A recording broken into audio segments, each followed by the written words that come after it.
Earth as a singular planet. In fact, it is anything but. For this is a story not of a universe, but a multiverse, where universes and planets, such as Earth, were replicated and mirrored across a vibrating, infinite plane.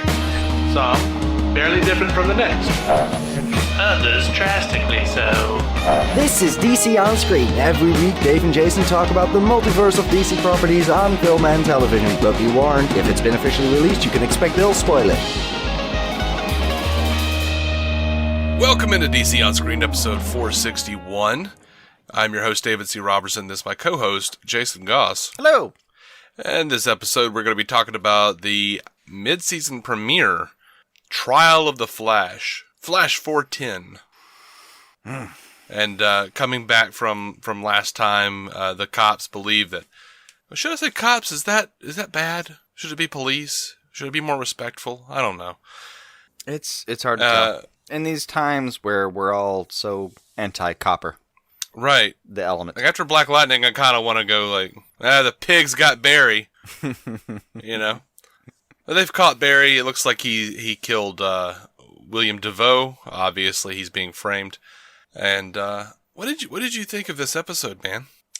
It was super serious in a way that I feel like the Trial of the Flash should be. Yes, but I do want to point out the puppies are going down because you didn't show up for work. Literally wrote that down. Wrote that line down. Word for word. You nailed me on that one. And I loved her face. I loved her face as she slowly goes Killer Frost. Like this sad, like, oh, the puppies. Right. Great. And it's also a really cool mechanism where it's like, we have this character that has a thing, and then we have this episode that we haven't really explained why this is so explicit. And it was a great way to, like, balloon or inflate the stakes of the episode. Like, pin it on her in just one phrase. The puppies are going down. You know, for a minute I thought that they were going to do a thing where, like, Barry has to run and save the city, and then he's going to actually have, like, radiation burns, and no one will get that except for the judge. Oh, that would have been great if the judge was, like, the one person who saw through it. Yeah, like, maybe we see him in his ready room after Barry's left. Right. And he's watching the Flash, like, stop all this stuff, and, like, then they're talking about radiation, and, oh, man, it was bad. And then, like, Barry comes back, and just like this, the part over his, like, where his mask would have been, have radiation burns. And the judge is just like, okay, well, the jury found you guilty, but, you're sentenced to, like, a day. Yeah. That would have been fine. And, to speak to the sentencing alone, like, I spent most of the episode thinking, like, dude, I know it's going to be a struggle, but just out yourself. Just out yourself. And I still feel like if I was Barry, I probably would have just outed myself. Like, I don't really know what they have planned. It is really, it's a neat touch that he's in the cell where his dad was. Yeah, and I think there's a lot to be said for the parallels between him and his father. Like, he and his father were both innocent. They're both, taking on the punishment for crimes they didn't commit. Absolutely. Like, you feel bad for Joe, like he's watching this happen again, and it has to be happening in slow motion for him. I don't feel like we've gotten to spend enough time around Joe as he's watching this process happen with someone that he spent even more time with than his previous partner when that happened to him. Yeah. It's got to be rough, but... Oh, I did love, like, Ralph stepping up and being like, dude, don't plant evidence, man. Yeah. Dibney's, like, masterful coercion of Joe in that scene. He has earned a spot on the show as far as I'm concerned. Like that. I was like, oh, man, I like Ralph now. That was incredible. That was good. That was super good. Yeah, well, like, they also proved a point with Dibney where it's like, okay, yeah, yeah, I live in the gray areas. I've seen the gray areas. Here's what I'm an expert at. You're going to have a lot of moral decisions in your future. I'm just going to kind of point out what happens if you make a decision. Uh-huh. And I kind of thought, oh my God, that's his purpose, and thank God, this is going to be so much fun. Yeah. By the way, when you were talking about, like, he just needs to out himself, when Iris almost outed him, Yeah. She was like, Barry Allen is a flat. I had this idea of, like, almost a Family Guy-esque bit where like she goes, Barry Allen is the Flash, and everyone just sits there staring at her. And then one of the jurors, like juror number 12 or something, stands up and goes, wait a minute, the Flash is a murderer? Oh. No. But I really liked the new trick. Yeah, I like that he didn't know how to do it. Like, he didn't know how he was doing it or what he was even really doing. He just, totally called a Zach Morris on it. Yeah. I liked that. And I got a little weepy. Not gonna lie, that got a little emotional for me. No, it was a cool new trick. It's not even a new trick that's been mentioned before, but it was a cool new trick for the show, and it's not absurd. Like, he can have kind of what I'm gonna call a time stasis, because if he can move everything and vibrate everything so quickly around him, like, that's one of the funniest parts, is like it feels like they're expanding in a weird way where like, oh, he can vibrate himself so quickly that he moves between objects and it can phase. Well, that's great, but like, every atom in the universe is connected to every other atom in the universe. Surely you can expand that. Mm-hmm. I mean, he certainly was, at least for Iris. Yeah. I mean, they haven't explained what he's doing here, but it just seemed like some sort of like time stasis is what I'm calling it.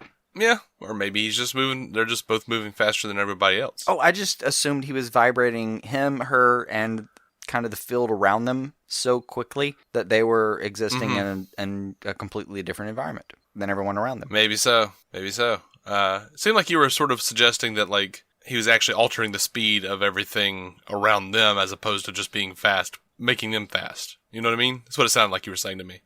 Not quite, but that's also sounds like an interesting theory. Well, I'm not a smart man. These are sci-fi concepts. You can't be smarter or dumb. I can't always follow. There's no room for that here. Does it sound plausible? Sally forth. That's all. I can't hear Sally Forth without thinking of Army of Darkness. I know. Do you know the bit where like his jaw keeps falling off as he keeps trying to say Sally Forth? Yeah.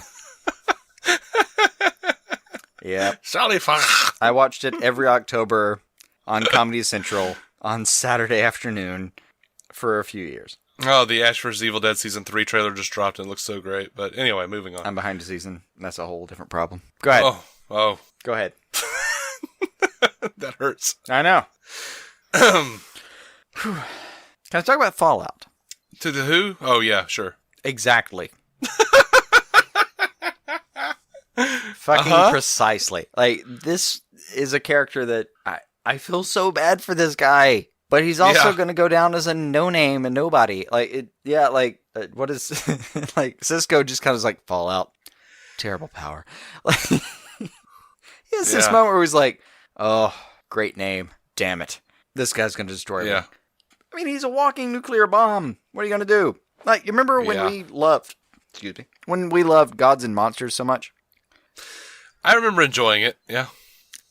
One of the reasons we got, like, excited about it was because there was an early scene where there's basically kind of a Fallout character, and Superman just, like, comforts the kid, this version of Superman. Mm-hmm. Kind of comforts the kid before he basically puts him down. Yeah, that was rough. It was rough, and I feel like this episode of The Flash kind of tackled that idea. This guy has no hard feelings for anybody. Like, he just walks in to start a savings account that he's really excited about, and you're thinking like, dude, cool. You're adulting hard. Great. Good job. And then it turns out everyone on the street is falling around him. And like, if you just follow this episode from his standpoint, it is a complete tragedy. Yeah, absolutely. I feel bad, like, as I'm watching him about to, like, go nuclear on everybody. Like, I thought of him, like, I think he's literally screaming, what the hell is happening? You know, like, he's the tragic figure, clearly, from this episode. I totally just thought of him, like, looking down at his, like, little sheet of paper for his savings account and just smiling dumbly, like, yay! $750, I guess. Yeah, I felt bad for the guy. Yeah. He was a tragic villain. Yeah, he was, a little bit. All right, so was Davoe's wheelchair in the apartment? I didn't see that. Like, I feel like the cops need to have a question about that. Like, Fair. Did Barry carry? Because Barry does not look like the type. He doesn't look strong enough to carry anybody up. Even to an elevator like that. Like someone would have seen him. There probably should have a loft like that. You're telling me there's no security camera? Yeah. Like, can I run in the lobby? off a theme Something? you're talking about? Okay. For God's sake, like that. Well, all right. By the way, the judge and the chief of police kind of doing those dual speeches about how like Barry Allen, Yeah. awful, Flash gets the award for valor, blah blah blah. That was actually solid, but kind of the whole time I was thinking, man, like this judge is condemning him. And the prosecutor was condemning him for like using all of his knowledge about forensics to make this murder work. That is the exact opposite of what happened. Like anyone with any knowledge of forensics would have done any of this better. Like the fact that there was so much, like even Barry is talking about like, I know you're going to find my DNA here. I know you're going to find my fingerprints here, blah, blah, blah, blah, blah. Like the fact that there was so much evidence, forensic evidence against him, should have been a warning. Yeah. Well, they tried to make it out like, well, it just got the better of him here, and he's been doing this for years. That's why he was late 72 times, because he was off killing people. No. Like that's totally what they tried to make it out to be. That isn't even what they made it sound like. It just seemed like they lost the thread on the whole like, yeah, he's a genius. No, that lawyer said that, though. I know. He said, like, why was he late 72 times? Maybe he was doing something, I know. blah, blah, blah, they made it sound like a Second Life situation. But it's also, how are you going to give this guy this much credit?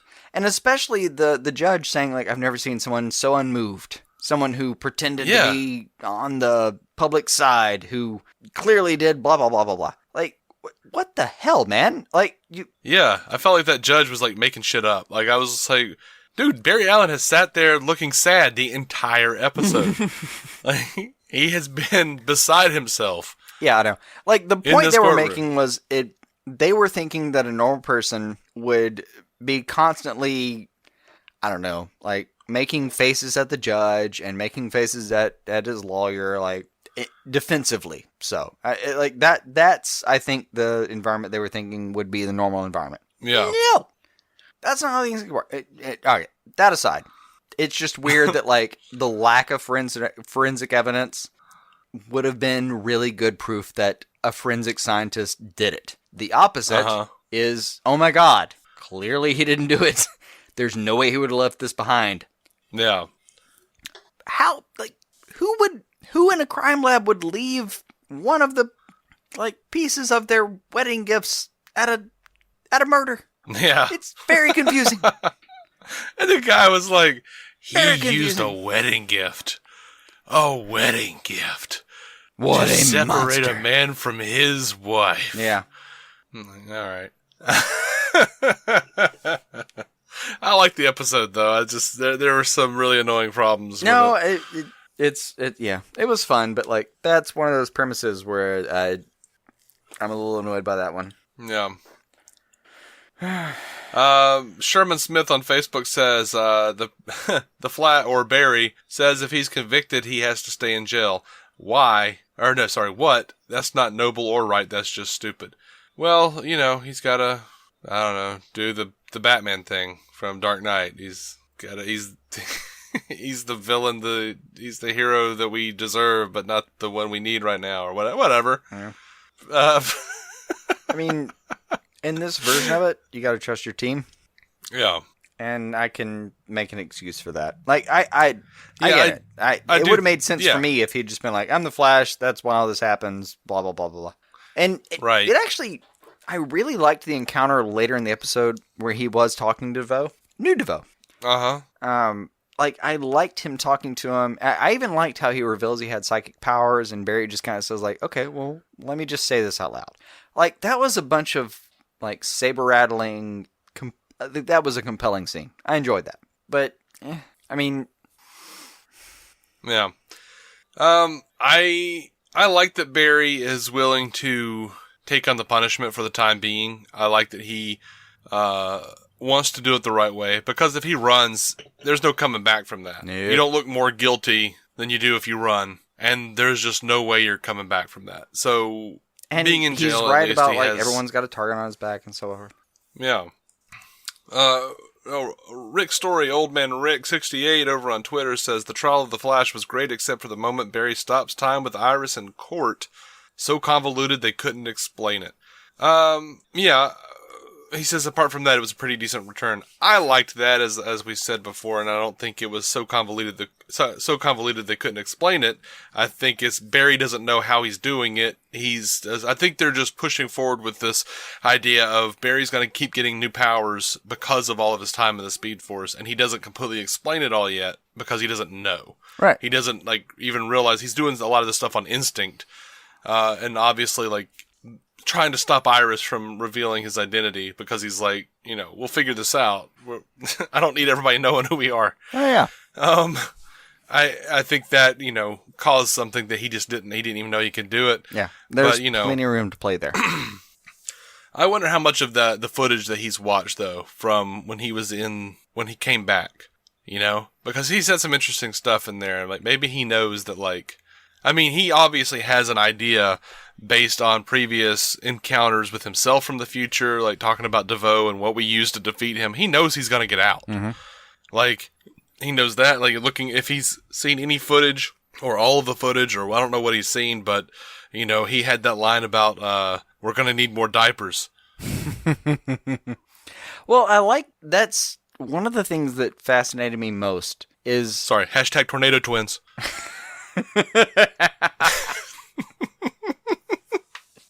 Fair enough.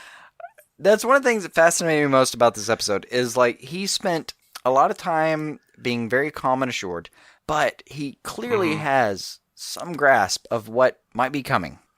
And we spent a lot of time in the first episode of this season focusing on the gibberish that he was spouting, and some of that's finally coming to bear, and I couldn't be happier about it. I love that storyline so much. Yeah. So yeah, I wanted to slap that judge because I felt like he was making up a bunch of doo doo about Barry. But I liked the episode. I liked it. That was solid. I thought it was good. I was annoyed. Is Iris just not a reporter anymore at all? Does she just not do that at this point? Not in practice, I guess, because I haven't seen her do it. I'm not a reporter, but if I'm going to confront, Davoe's wife, I'm going to probably record her. Honestly, if your husband's no, I don't know. I would record her. You're right. Yeah. Yep. I mean, if it's inadmissible, it's inadmissible, but...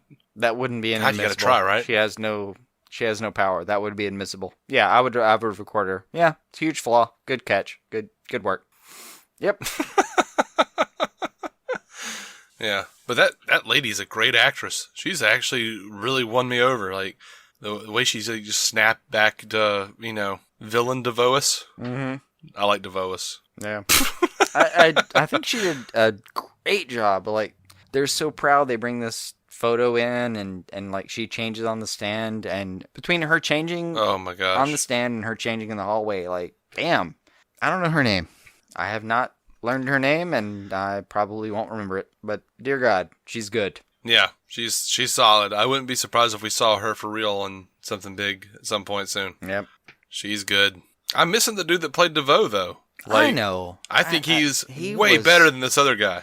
Well, I'm not willing to judge the other guy yet. He has his own way of playing it that I'm enjoying, and they're using the same dialogue I think they would use. And I appreciate that. There's a continuity there that I really love, but it does come across differently in some young dude's body as opposed to this guy's. And yeah, I appreciate the creepiness of the old guy, but I think the young guy has a creep factor that he's pulling off that I really appreciate too. Yeah, I mean, I can see it, but I just don't like the young guy nearly as much. I also like that she's having trouble adapting to a new body. That seems real. Yeah. That would be weird. Absolutely. That would be weird. I feel like I'm cheating on you, but you're not. But you understand how this feels wrong? I don't. Yeah. Well, no matter who winds up in jail, no matter who's in what body and who has to deal with it, I think the real victim here is the guy whose body got usurped. Yeah. Yeah, he did not come out on top of this. No, he didn't. But that actor got a full series arc, so good for him. Right? Anywho, I think that's it for the Flash. Yeah, the puppies are going If down. you enjoyed, we are too. No. All right. Well, you can find every episode of DC On Screen at dconscreen.com. We're going to be coming back with our review of the first episode of Black Lightning. Spoiler alert, we dug it. So It's solid.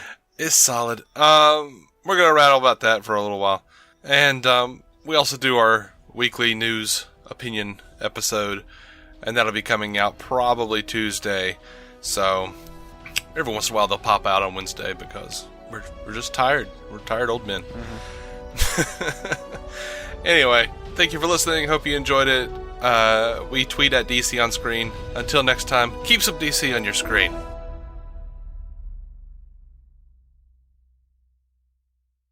Our opening narration was from Dan Jurgens' The History of the DC Universe, Part 3 of 10, as featured in DC 52, Week 4. It was performed by me, David C. Robertson. Intro music by Jason Goss and Michael Shackelford. Michael's band, Future Elevators, could be found on Spotify or future-elevators.com. Our introduction was performed by Effie Ophelders of the fantastic podcast Stealing the Remote, which lives on SoundCloud. It can also be found on iTunes and Stitcher.